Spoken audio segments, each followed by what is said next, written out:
नमस्कार किसान भाइयों। आज बहुत से लोग अपनी पुरानी और पारंपरिक खेती को छोड़कर औषधीय फसलों की ओर अग्रसर हो रहे हैं, क्योंकि जो औषधीय फसलें हैं उनमें लागत और मेहनत भी कम है और मुनाफा भी पारंपरिक खेती की तुलना में बहुत ज़्यादा इनसे मिल जाता है।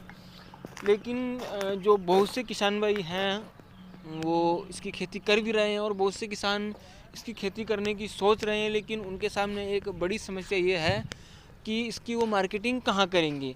और ये सही है कि जो नए किसान रहते हैं वो सबसे पहले मार्केट ही देखते हैं, और हमें ये देखना भी चाहिए कि जिस चीज़ का हम प्रोडक्शन कर रहे हैं, कोई भी चीज़ हम बना रहे हैं या उगा रहे हैं, तो उसका मार्केट कहाँ है और क्या रेट में वो बिक जाती है, तो ये देखना भी बहुत ज़रूरी है।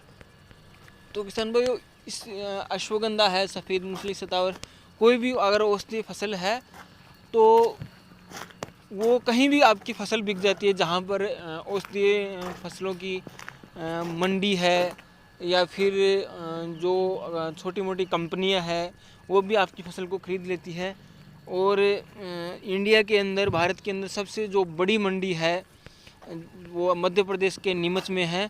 तो वहाँ पर आपके पास अगर कितनी भी अश्वगंधा है या कोई भी औषधीय फसल है, कितनी भी मात्रा में आपके पास में 100 क्विंटल है, 500 क्विंटल है, तो आप कितनी भी ले जा सकते हो वहाँ पर, और जो मार्केट रेट चल रही है उसके हिसाब से आप बेच सकते हो। और फिलहाल में नीमच मंडी के भाव कुछ कम चल रहे हैं, लगभग 20,000 के आसपास ही उसका हाईएस्ट भाव अभी चल रहा है।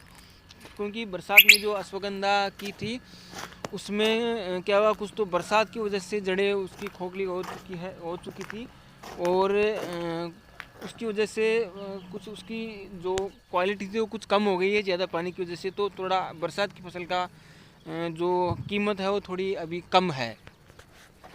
और किसानों का एक सवाल ये भी था, अक्सर किसान लोग मुझसे एक सवाल पूछते हैं, ये आंध्रा साइड के, कर्नाटका साइड के, केरला साइड के, उस साइड के किसान मुझसे एक सवाल पूछते हैं कि क्या हम भी अपनी अश्वगंधा को नीमच में ले जाकर बेच सकते हैं या फिर हमको नीमच में बेचने नहीं दिया जाएगा। उनका एक सवाल है, और उनको एक डर है कि हम अश्वगंधा की खेती कर लेंगे लेकिन अगर नीमच में हम ले जाएंगे तो वहाँ पर हमारी फसल को वो लोग नहीं खरीदेंगे या हमको नीमच में नहीं ले जाने दिया जाएगा। तो किसान भाई, ये भय आप लोग बिल्कुल निकाल दीजिए। आप भारत के नागरिक हैं और पूरा भारत आप लोगों के लिए बराबर है। भारत के सभी किसान, सभी के लिए, हर राज्य के लिए बराबर है। आप अपनी फसल को मध्य प्रदेश में नहीं, कहीं भी आप जहाँ बेचना चाहो, जम्मू कश्मीर से लेकर आप कहीं भी आप अपनी फसल को अगर बेचना चाहते हो तो आप ले जा सकते हो, क्योंकि कोई भी पाबंदी नहीं है कि किसान अपनी फसल को एक जगह से दूसरी जगह नहीं बेच सकता। आप ये भय बिल्कुल निकाल दीजिए। अक्सर किसान लोगों से यही सवाल पूछते रहते हैं कि हम भी क्या अपनी अश्वगंधा को नीमच में ले जा सकते हैं या हमको नहीं ले जाने दिया जाएगा वहाँ पर बेचने के लिए। तो आप भी, चाहे आप केरला साइड के हो, कर्नाटका साइड के हो या आंध्रा के, कहीं भी ऑल इंडिया से आप कहीं से भी हो, तो आप अपनी फसल को बेचने के लिए नीमच ले आ सकते हो। नीमच में सबसे बड़ी मंडी है।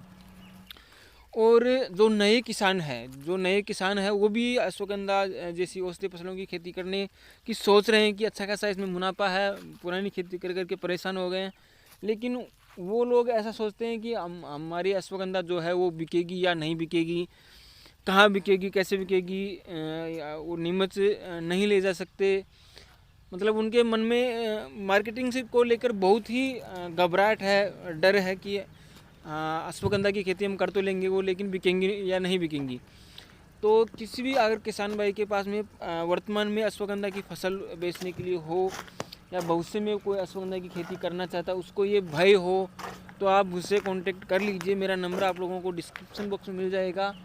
आप लोगों के पास में चाहे कितनी भी मात्रा में फसल हो, 500 टन हो, 1000 टन हो, कितनी भी आप लोगों के पास में अश्वगंधा, सफ़ेद मूंगफली या फिर कोई भी औषधीय फसल हो, तो आप लोग मुझसे कांटेक्ट कर लीजिए। मैं आप लोगों का डायरेक्ट जो कंपनियां है, बड़ी बड़ी जो कंपनियां हैं, उनसे आप लोगों का कांटेक्ट करवा दूंगा। तो उचित रेट के अंदर आप लोगों की फसल वो ख़रीद लेंगी, सीधे आपके खेत से ही वो फसल ख़रीद लेंगे, या फिर आप बातचीत करके दूसरे ऑप्शन से आप फसल आपकी आप उनको दे सकते हो और अच्छा खासा मुनाफा इससे ले सकते हो। तो किसान भाई आप लोगों को मार्केटिंग को लेकर बिल्कुल घबराना नहीं है, और कोई भी परेशानी अगर हो तो आप लोगों का मेरा नंबर डिस्क्रिप्शन बॉक्स में मिल जाएगा, तो आप मुझे कभी भी कॉल कर सकते हो। धन्यवाद।